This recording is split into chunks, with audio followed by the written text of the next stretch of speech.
Hello friends, யாருக்கும் வணக்கம். Welcome to Asian talks. இன்றைக்கி சிறுகடிக்க ஆசையில் ஜீவா ரோஹிணிக்கிட்டையும் மனோஜ்கிட்டையும் வசமாக மாட்டிக்கிட்டாங்க.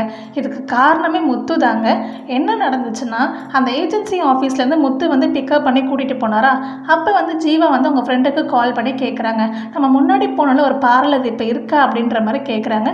இல்லை, இப்போ க்ளோஸ் பண்ணிட்டாங்க அப்படின்ற மாதிரி அவங்களும் சொல்கிறாங்க போல். உடனே ஜீவா டென்ஷன் ஆடுறாங்க. இப்போ என்ன பண்ணுறது அப்படின்ற மாதிரி யோசிக்கிறாங்க. அப்போ முத்து சொல்கிறாரு, மேடம் ஃபீல் பண்ணுறீங்க, எனக்கு தெரிஞ்ச பார்லர் ஒன்று இருக்குது, நான் கூட்டிகிட்டு போகிறேன்னு சொல்லிட்டு கூட்டிகிட்டு போகிறாரு. ஜீவாவும் ஓகேன்னு சொல்லிட்டு கிளம்புறாங்க.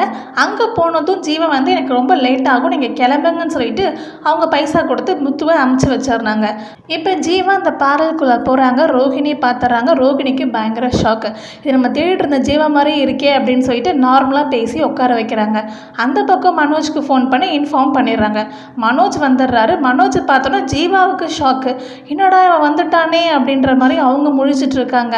அப்போ மனோஜ் வந்து பைசா கேட்குறாரு. ஜீவா தரவே மாட்டேன்றாங்க. ரோஹிணி மிரட்டி கேட்குறாங்க, தரமாட்டேன்னு சொல்கிறாங்க. நீ இப்படிலாம் கேட்டால் தரமாட்டேன், உன் மேலே நாங்கள் கம்ப்ளைண்ட் வந்து போலீஸ்கிட்ட கொடுத்துருக்கோம், அவங்களுக்கு கால் பண்ணி நாங்கள் இன்ஃபார்ம் பண்ணிடுறோம்னு சொல்லிட்டு போலீஸ்க்கு ஃபோன் பண்ணி இன்ஃபார்ம் பண்ணிடுறாங்க. போலீஸும் வந்துடுறாங்க. போலீஸ்கிட்ட ஜீவா வந்து நடிக்க ஆரம்பிக்கிறாங்க. சார், எனக்கு யாருன்னே இவங்க தெரியாது, வேணும்ன்ட்டு என்கிட்ட பிரச்சனை பண்ணுறாங்க, நாளைக்கு நான் கனடா போகணும், டிக்கெட்லாம் எனக்கு வந்துருச்சு அப்படின்ற மாதிரி பேசுகிறாங்க. போலீஸ் சொல்கிறாங்க, உன் மேலே 6 மாதம் முன்னாடியே கம்ப்ளைண்ட் கொடுத்துருக்காங்க, நாங்கள் என்னென்னு விசாரித்து தான் முடிவு பண்ண முடியும் அப்படின்ற மாதிரி போலீஸ் சொல்லிடுறாங்க. இங்கே இந்த பக்கம் நடந்துட்டுருக்கா. அந்த பக்கம் என்ன பண்ணுறாங்கன்னா, மீனா வந்து பூ டெலிவரி கொடுக்கறதுக்கு போகிறாங்க. அப்போ வண்டியை வந்து நோ பார்க்கிங்கில் ஸ்டாப் பண்ணிருப்பாங்க போல். அவங்க பூ டெலிவரி கொடுத்த இடத்துல கொஞ்சம் பேசிகிட்டு இருப்பாங்க போல். அப்போ வந்து வண்டியை வந்து போலீஸ் வந்து எடுத்துகிட்டு போயிடுறாங்க. வந்து பார்த்தா வண்டியை காணோம். மீனா உடனே பயங்கரமாக பயந்துட்டாங்க. என்ன வண்டியை காணுமே சொல்லிட்டு பக்கத்துலலாம் விசாரிக்கிறாங்க.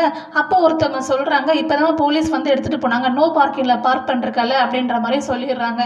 இப்போ நம்ம மீனா, முத்து, மனோஜ், ரோஹிணி, அந்த ஜீவா எல்லாருமே ஒரே போலீஸ் ஸ்டேஷன் தான் போய் மீட் பண்ண போகிறாங்க. என்ன நடக்க போது நம்ம நாளைக்கு பார்ப்போம். உங்களுக்கு வீடியோ பிடிச்சிருந்துச்சா வீடியோக்கு லைக் பண்ணி நம்ம சேனல் சப்ஸ்கிரைப் பண்ணி சப்போர்ட் பண்ணுங்கள். Thank you and thanks for watching.